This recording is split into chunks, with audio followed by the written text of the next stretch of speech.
از نام راحیل پیدا بود که سود رحلت خواهد کرد. پروردگارا در فراغش مرا صبر عنایت فرما.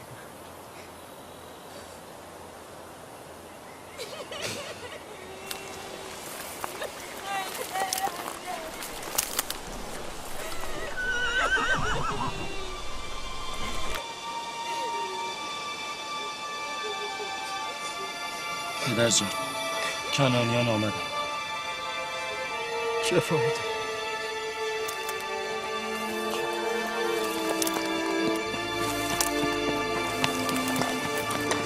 درون چادر. عجله کنید، با من بیایید. سلام بر نبی خدا. سلام قائب. دیر آمدی خواهم. دیر آمدی. او راحیل بود.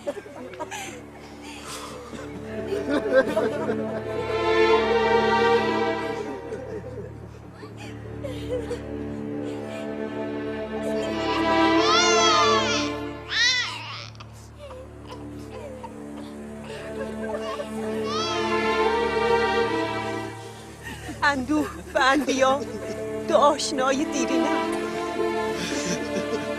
این گونه مسائل برای ما غریب نیست. ما در این مصیبت نیز به خدا پناه میبریم.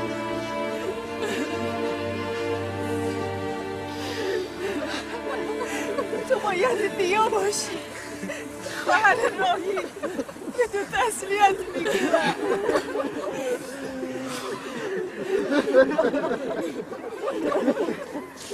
میبینی فرزند، جایی که آمده ای کاروان سرایی است. جمعی می آیند و عده‌ای می روند. خوش آمدی. مقدمت مبارک. مقدم او نامبارک است. نامبارک. او را بنعانی بنامید. فرزند نکبت. او باعث مرگ خواهرم شد. بس کن زن، بس کن. مرگ و زندگی به دست دیگری است. این کودک که گناهی نداره. بنعانی نه، بنیامین فرزند دست راست. او دست راست پدرش خواهد. تو کیستی عزیز عمه؟ یوسف فرزند راحیل. پس تو نیز یادگار راحیلی. اول باید به تو تسلیت کنم.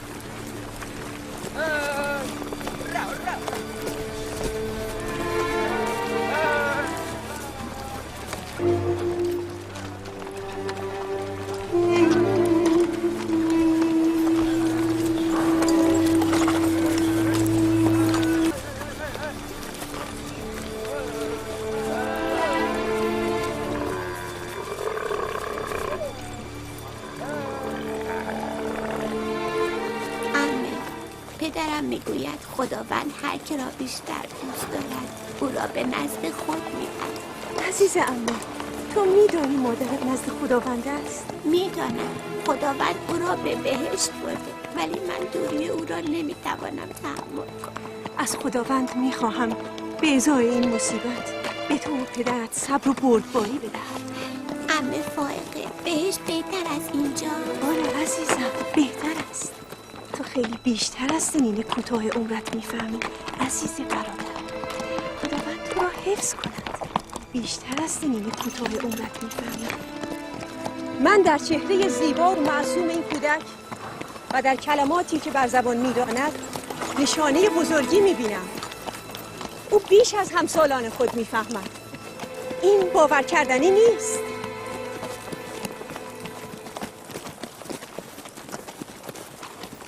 بس کن خواهر، بس کن. یوسف هم مثل دیگر برادران خود با آنها فرقی ندارد.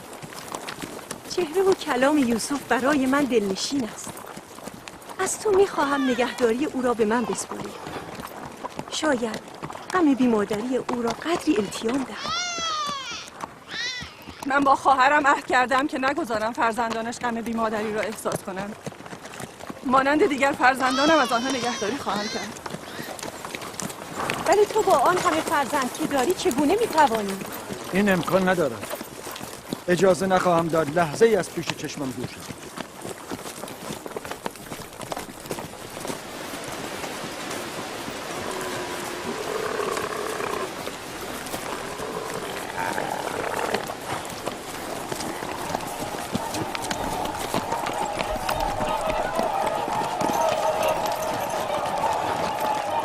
بالاخره رسیدیم. شهری که تا آخر عمر باید در آن زندگی کنم.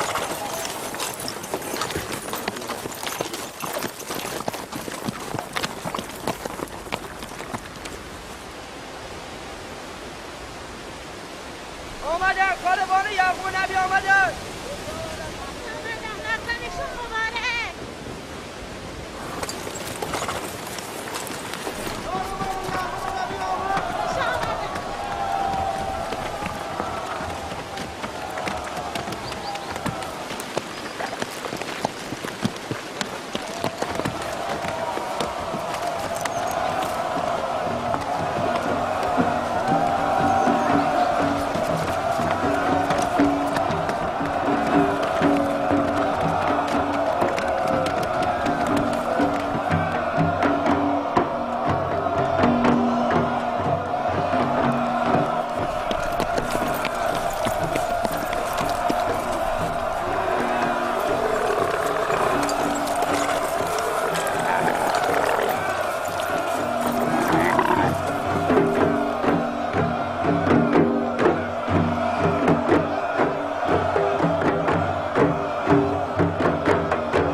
خوش آمدید. مقدم نبی خدا را گرامی می‌داریم. ما را در غم خود شریک بدن. بعد از مصیبتی که بر شما وارد آمده نداشتیم، خداوند به شما صبر عنایت کنید. مرگ و زندگی به دست خداوند است. ما هم تسلیم رضای او هستیم.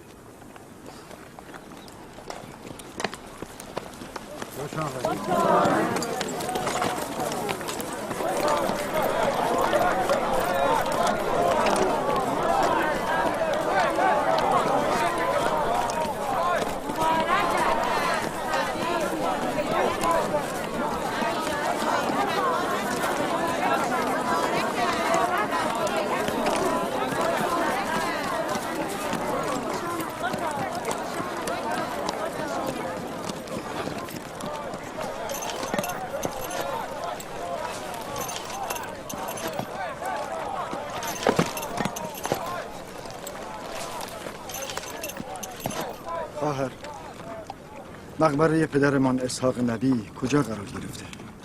قبلا آنجا را دیدید. مقبره پدر بزرگمان حضرت ابراهیم و همسرش در مکفیلا. مزار مادرمان رفقه نیز آنجاست. ابتدا قصد زیارت و تجدید پیمان با آنان را دارم. بیا، همه را خبر کن. به اتفاق آنجا می‌رویم. یهودا، لاوی، اسمه امانتی را که به تو سپردم بیاور. ما به دیدار مزار پدرم اسحاق می‌رویم.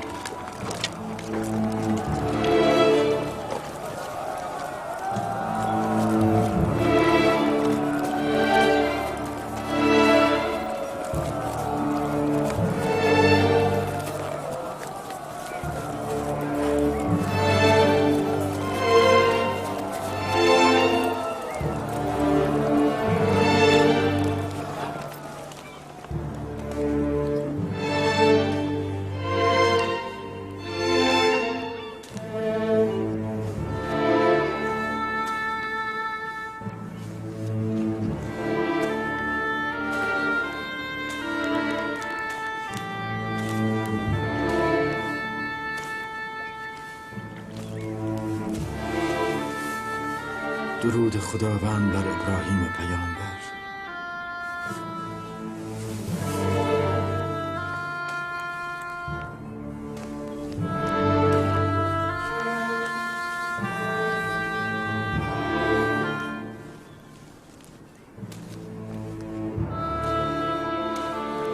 خداوند روح اسحاق و ابراهیم را شاد گرداند.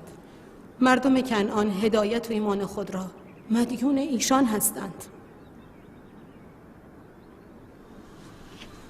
به هنگام مرگ خیلی دلش میخواست شما را ببیند. او شما را پیامبر بعد از خود خواند و وصیت کرد زعامت عبرانیان را به عهده بگیرید. از روح بلند او مدد میگیرم و از خداوند میخواهم که در انجام این رسالت سنگین مرا یاری کند.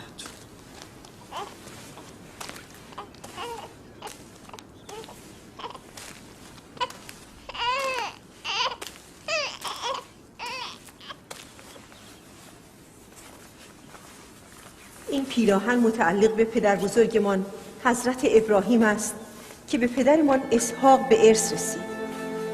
اینک شما وارثان هستید. در نبود شما من که بزرگترین فرزند پدرمان بودم از آن مراقبت کردم.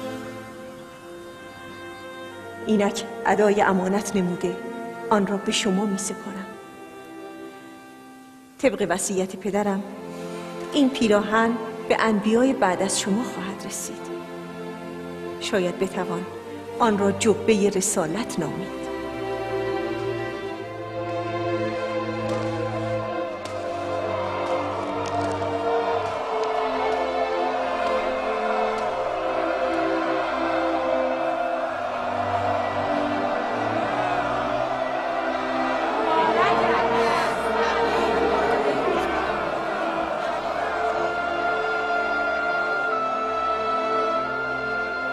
من و مردم کنعان با شما بیعت میکنیم و بعد از حضرت اسحاق شما را نبی خدا میدانیم و به رسالت شما گواهی میدهیم.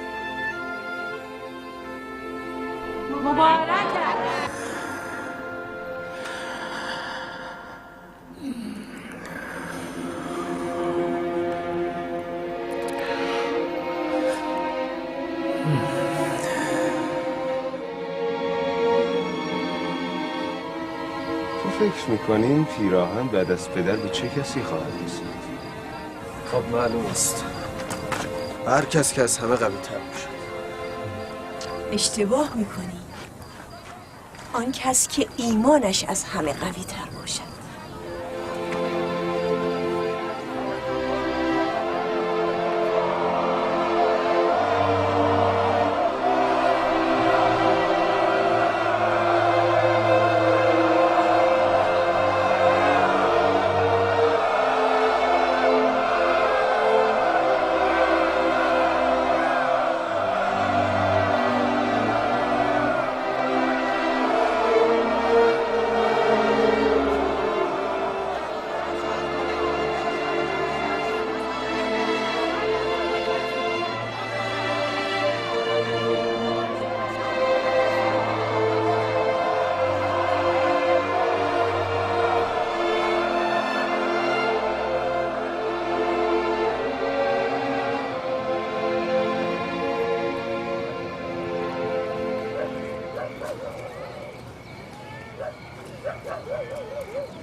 من گرسنه‌ام.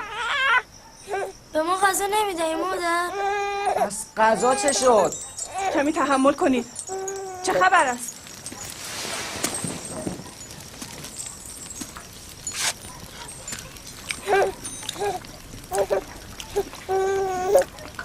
بگیر.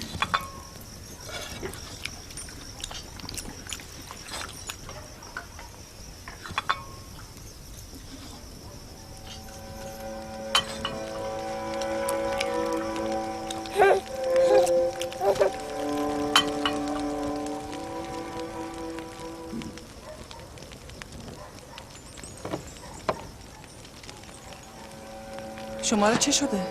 چرا نمیخورید؟ این کم است. چرا به یوسف بیشتر دادی؟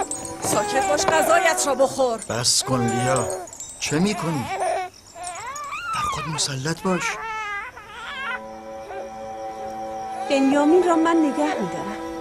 تو به بچه هایت غذا بده. نگهداری از این همه فرزند مشکل است.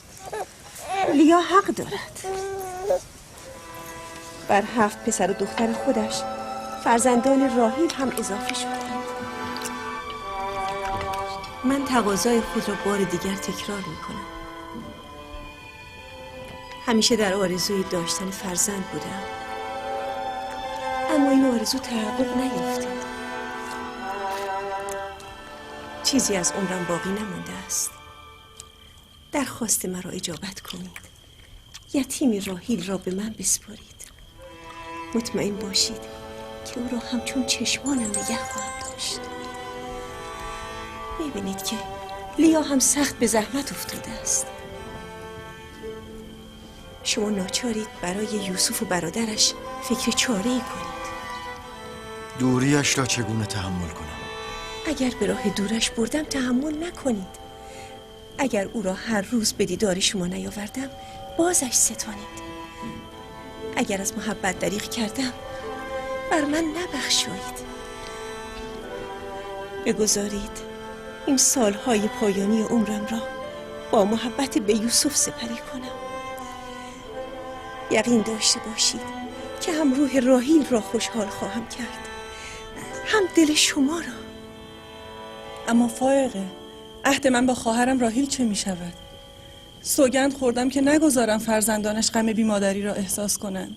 فائقه پیمان تو را جامعه عمل خواهد پوشاند. بیشک او یوسف را کمتر از مادر عزیز نخواهد داشت. تو بیم آن داری که کثرت فرزندان موجب غفلت هم از یوسف شود؟ نه، به عکس. بیم من آن است که تو از دیگر فرزندان غافل شده و فقط به یوسف بپردازی. یوسف جان، بیا اینجا پسرم.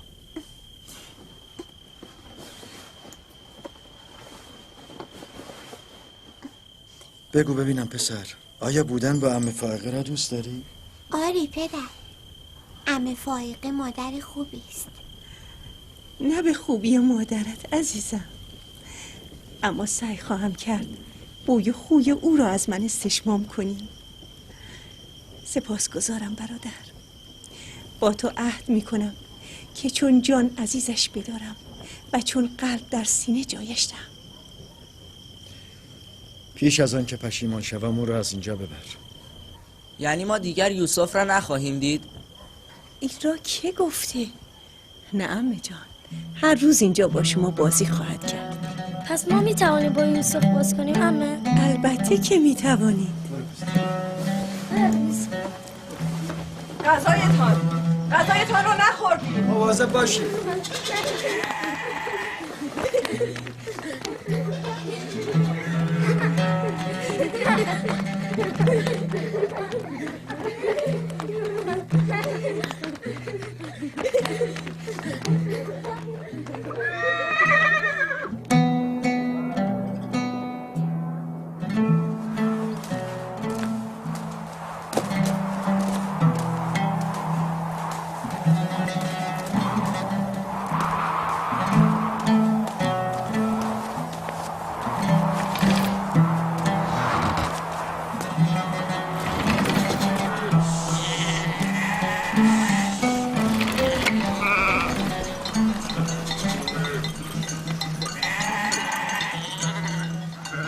از این پس مسئولیت گوسفندان با شماست. من با شما نمیآیم. باید به امور مردم رسیدگی کنم. علت آمدن ما به کنعان همین بود. مراقب باشید گوسفندان را خطری تهدید نکنند. نگران نباش پدر، که دیگر کودک نیست. میدانم بروید. سلام برم به مهربان. سلام. سلام همه جان. سلام، دست خداوند همه.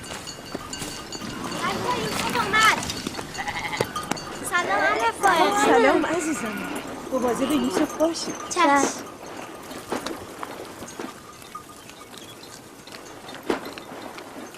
سلام بر نبی خدا.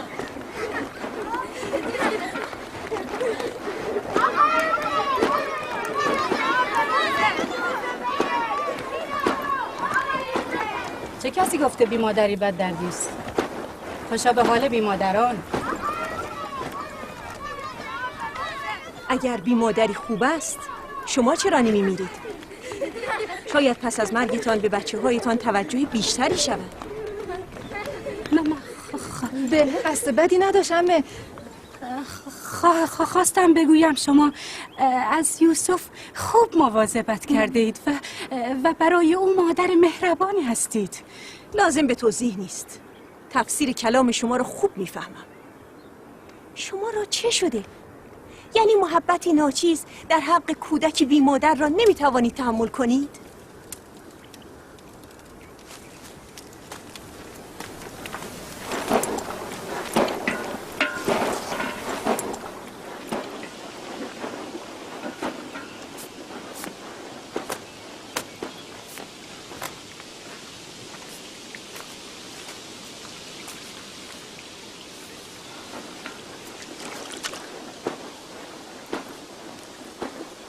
مراقب باش خواهر. محبت‌های بیش از حد شما به یوسف در انظار و آراستن و پیراستن او زمینه حسادت برادرانش را فراهم نکند. علت سپردن یوسف به شما محبت بیش از حد لیا به او بود. او ناخواسته بین یوسف و برادرانش ایجاد اختلاف می‌کرد.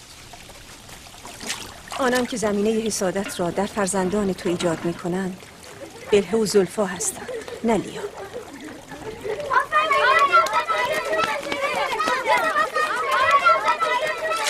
خداوند یوسف را از شر حسودان و چشم زخم دشمنان محفوظ بدارد.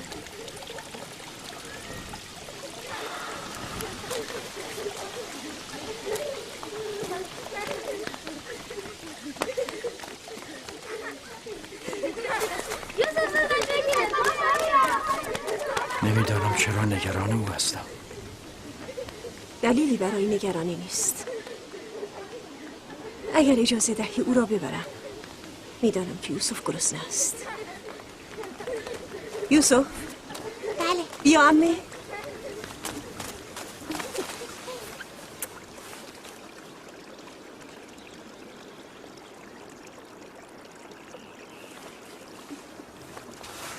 بریم عزیزم. خدا نگهدار. خدا.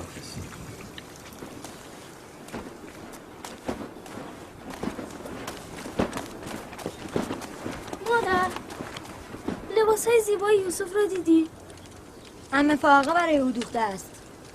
برای ما هم از اون لباسا درست میکنیم. من فکر میکنم پدر دلیل دیگری داشت که ماما نیامد. مثلا چه دلیلی؟ یوسف. او دوست دارد با یوسف بماند. من اینطور فکر نمی کنم. او پیامبر است. باید در بین مردم باشد و به امور آنان رسیدگی کند. لباسهای یوسف را دیدی؟ دیدم. خیلی زیبا شده بود. خوش به حالش.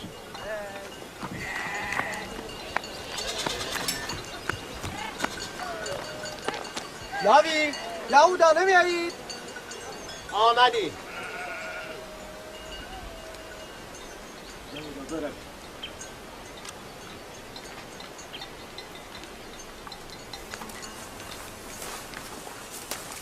ظاهرا وضعش که خیلی مرتب شده بود. ظاهرا مرگ راهیم حداقل برای یوسف بد نشد. ظاهر است به برادر میماند، اما کلامت نه.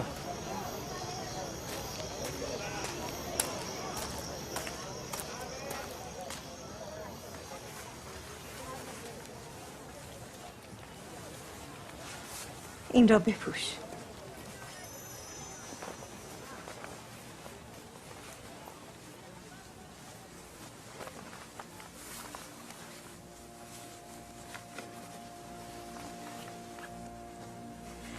همینجا بمان.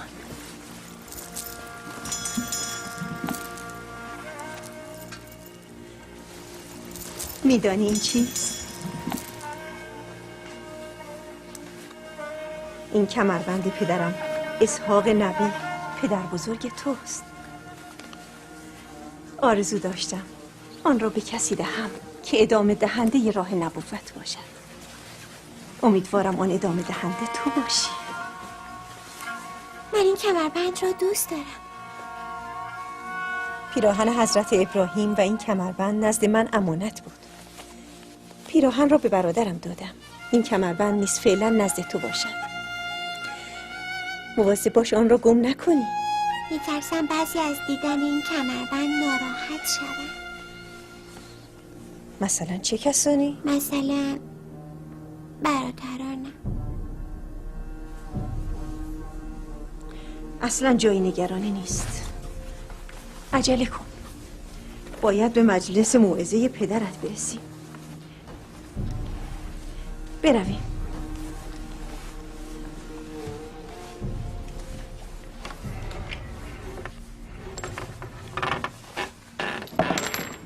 حسادت یعنی آرزوی نابودی نعمت و مکنتی که خداوند به بنده عنایت کرده.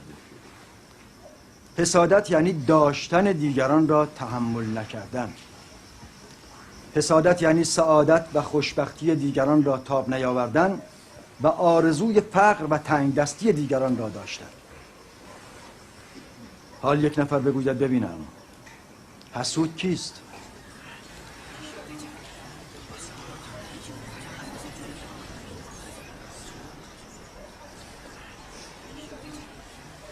آن کمربند که یوسف بسته متعلق به اسحاق نبی است. چرا فایق آن را به یوسف داده؟ گمان میکنم اینها باید به پیامبر بعد سپرده میشد. یعنی حسود دلش نمیخواهد که مردم چیزی داشته باشند؟ آفرین پسرم.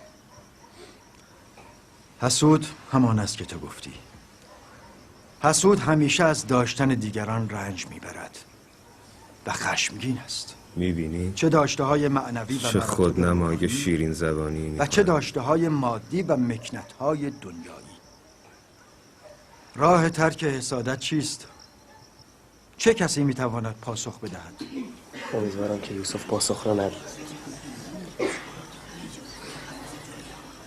یوسف کوچک من چیزی به خاطرش نمیرسد؟ پدر، آیا حسود میداند که این دنیا روزی برای او تمام می شود؟ آفرین پسرم، آفرین. پاسخ همین است که تو گفتی. حسود باید بداند که دنیا به کسی وفا نمی کند. حسود نه خیر دنیا را می بیند و نه پاداش آخرت. حسود از حسادت خیش طرفی نمی بندد و بستی نمی چیند. نه حسود و نه محسود هیچ یک در این دنیا ماندگار نیستند. اگر حسود این را بداند دنیای خود را به خاطر تنگ نظری و حسادت به جهنم تبدیل نمی کند. محبت در حق یک کودک بی مادر طبیعی است. محبت نکردن به فرزندانی که مادر دارند هم طبیعی است. یعنی مادردار نیازی به محبت ندارن. از طرفی همه لباسهای نو به او میپوشاند و او را میآراید. از طرفی هم مادر او را بر زانو نشانده و بهترین غذا را به او می‌دهد. گرچه نزد ما حفظ ظاهر میکنند ولی حتی پدر هم او را از همه ما عزیزتر می‌دارد. از حق نگذریم برادرمان یوسف با ذکاوت و شیرین زبان است. چهره زیبای او واقعا دوست داشتنی است. همه ما برادرمان یوسف را دوست داریم، اما اگر پدر و مادرمان بگذارند و یوسف را دردانه و ناف پرورده بار نیاورند. شما کمربند و بازوبند پدر بزرگمان اسحاق را دیدید که یوسف بسته بود؟ آری، بلهم میگفت که اینها میراث انبیاست و باید به پیامبر بعد سپرده شود. پس عمه فائقه چرا آنها را به یوسف داده است؟ خب این را میتوان از عمه پرسید. غروب که گله را بازگرداندیم من از عمه میرویم. بچه ها سنگ یک بار دیگر امتحان میکنی؟ همه شما رو شکست. خب دوباره یهودا شروع کرد. هر کسی که برنده شود جانشینه به دست. اول تو.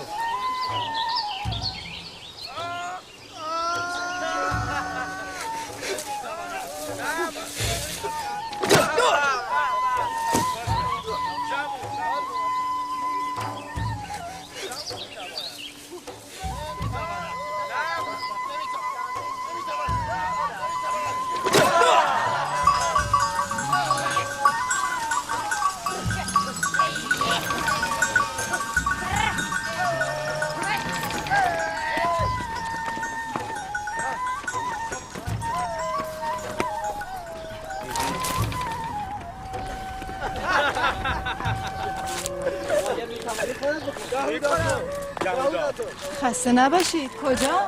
سلام زلفا. گله را به آقل بردیم، نزد عمه فائقه میرویم. با او کاری داریم. یعنی میخواییم از او چیزی بپرسیم. ما هم از عمه سوالهایی داشتیم و اکنون از آنجا میاییم. من صلاح نمیدارم که شما سرزده به خانه عمه بروید. پدرتان نزد عمه فائقه است. او به دیدار یوسف آمده. شاید مشاهده این دیدار خوشایند شما نباشد.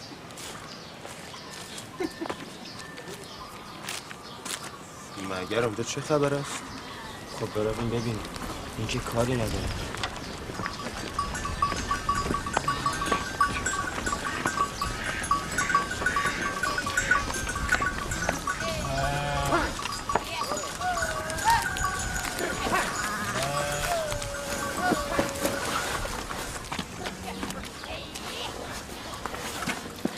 دیدید پدر یوسف را بیش از ما دوست می‌دارد. بیهوده سخن مگو. ما هم کودک بودیم بر زانوی پدر می نشستیم و بر ما محبت میکرد. بلهه و زلفا برای همین میگفتن سرزده نزد عمه فائقه نروید. من که میروم. حرف بی خودی زدم.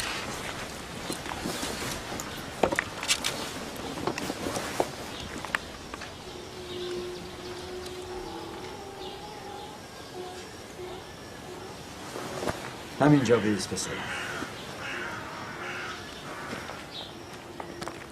سلام پدر. سلام پدر. سلام عزیزانم. سلام بر مردان خاندان یعقوب. خسته نباشید عزیزانم. شما کی بازگشتید؟ همینک گوسفندان را به آقل بردیم و آمدیم که آمدید که چه؟ آمدیم که با عمه سخن بگوییم. خب بگویید. میشنوم. عمه این کمربند متعلق به پدر بزرگ اسحاق نبی است؟ بله همینطور است. اما برای یوسف حکم بازیچه را دارد.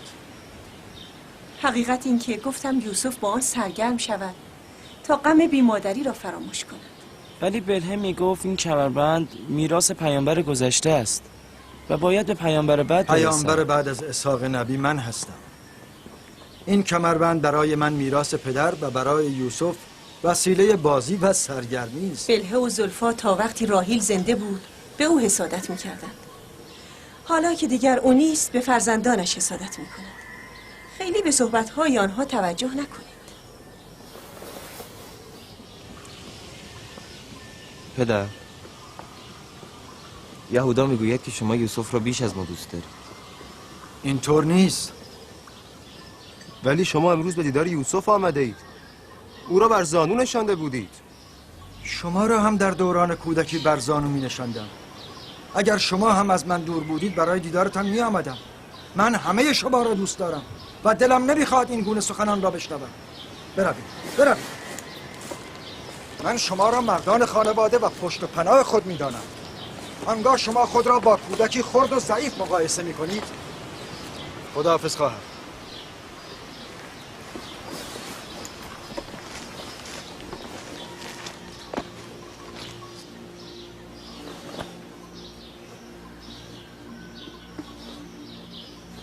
عمه فائقه به پدرم بگویید که به من محبت نکن. چرا؟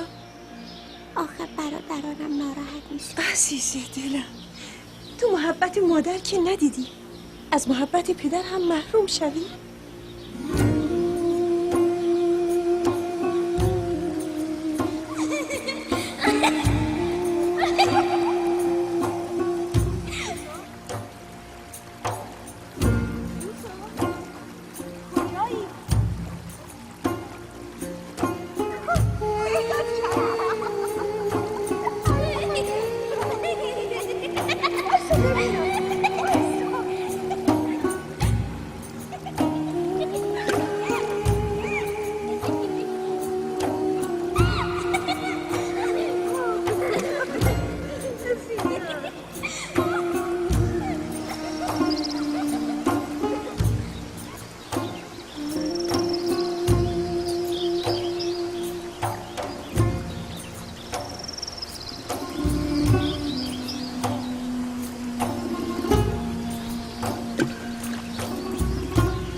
یوسف آسته تا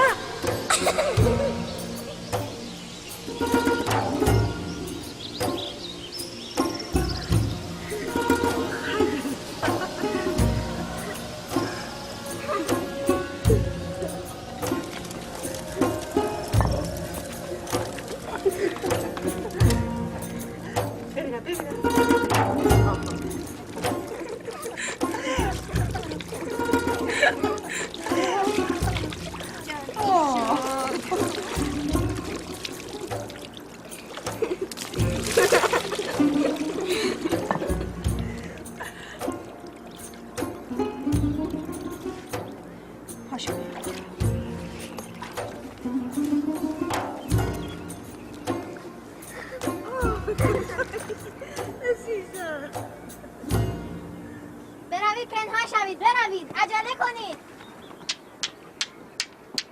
عجله کنید، پنهان شوید، بروید، عجله کنید، پنهان شدید.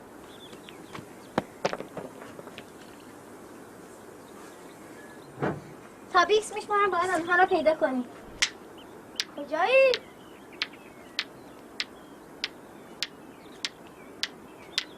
کجایی؟ پیدا کردم. بیا تو باید چشم بده.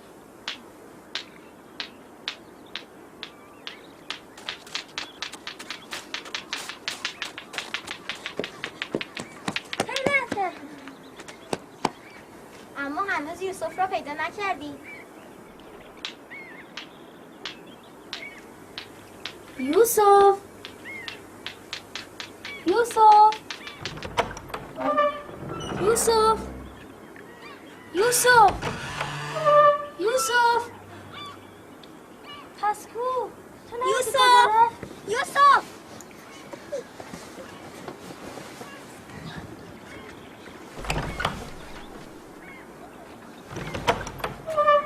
یوسف یوسف یوسف بازی تمام شد، بیرون بیا. یعنی کجا رفته است؟ همه جا رو گشته ای.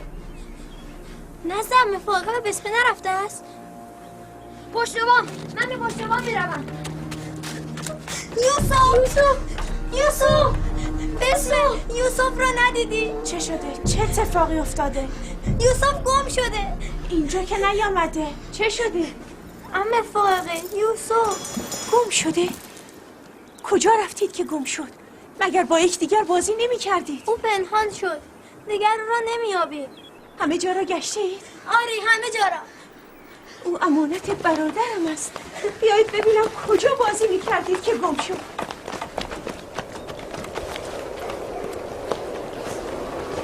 یوسف یوسف عمه جان کجایی؟ نیست. یوسف کجایی؟ نیست. یوسف! یوسف! عمه یوسف اینجا هم نیست. چه کنم؟ چه خاکی بر سرم کنم؟ وای بر من! یوسف! نیست. نیست. یوسف! یوسف!